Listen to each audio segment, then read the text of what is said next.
हिंदू धर्म शास्त्रों के अनुसार मानव जीवन को 16 संस्कारों में पिरोया गया है।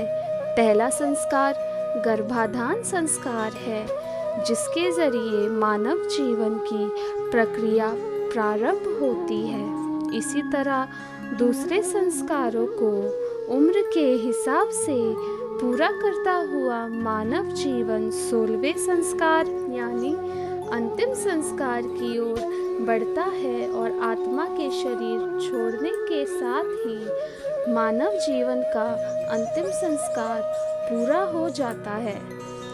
लेकिन इस लोक से परलोक में प्रस्थान करने के बाद भी इंसान को विधि पूर्वक अंतिम विदाई दी जाती है।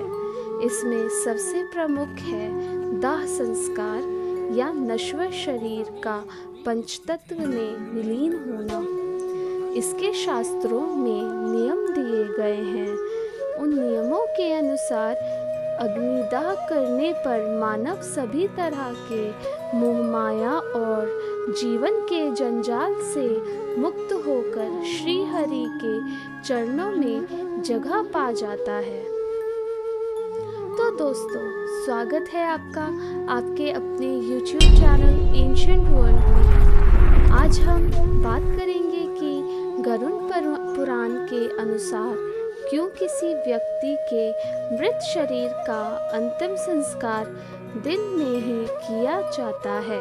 गरुड़ पुराण के अनुसार मानव की मृत्यु किसी भी समय हो सकती है, यह परमात्मा के हाथ में है, लेकिन उसका अंतिम संस्कार सिर्फ दिन के समय यानी सूर्योदय से लेकर सूर्यास्त तक ही किया जा सकता है।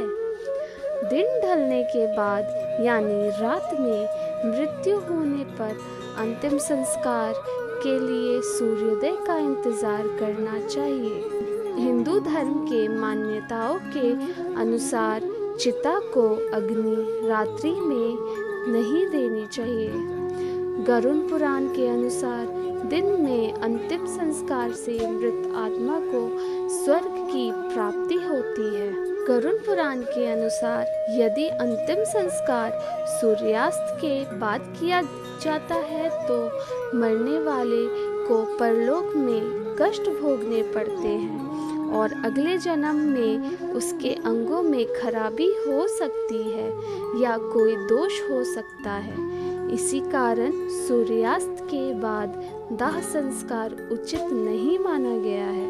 मोक्ष के लिए और मृतात्मा की मुक्ति के लिए दिन में अंतिम संस्कार का विधान है। धर्मशास्त्रों में कहा गया है कि दिन ढलने के साथ ही स्वर्ग के कपाट बंद हो जाते हैं और नर्क के कपाट खुल जाते हैं। इसलिए दिन में अंतिम संस्कार करने पर मृतात्मा को स्वर्ग की प्राप्ति होती है और रात के समय अंतिम संस्कार करने पर नर्क की प्राप्ति होती है। शास्त्रों में यह भी विधान है कि सूर्यास्त के बाद यदि किसी का निधन होता है तो मृत शरीर को अकेला नहीं छोड़ना चाहिए, क्योंकि मृत व्यक्ति की आत्मा वहीं पर भटकती रहती है और अपनों के नज़दीक रहकर उनको देखती रहती है। यह भी कहा जाता है कि मृत्यु के बाद शरीर से आत्मा प्रस्थान कर जाती है और खाली शरीर में कई बुरी आत्मा प्रवेश न कर ले। यह भी कहा जाता है कि मृत्यु के बाद शरीर से आत्मा प्रस्थान कर जाती है और खाली शरीर में कोई बुरी आत्मा प्रवेश न कर ले, इसलिए मृतक को रात को अकेला नहीं छोड़ा जाता है और विधि अनुसार मृत शरीर को तुलसी के पौधे के पास रखने का भी प्रावधान है।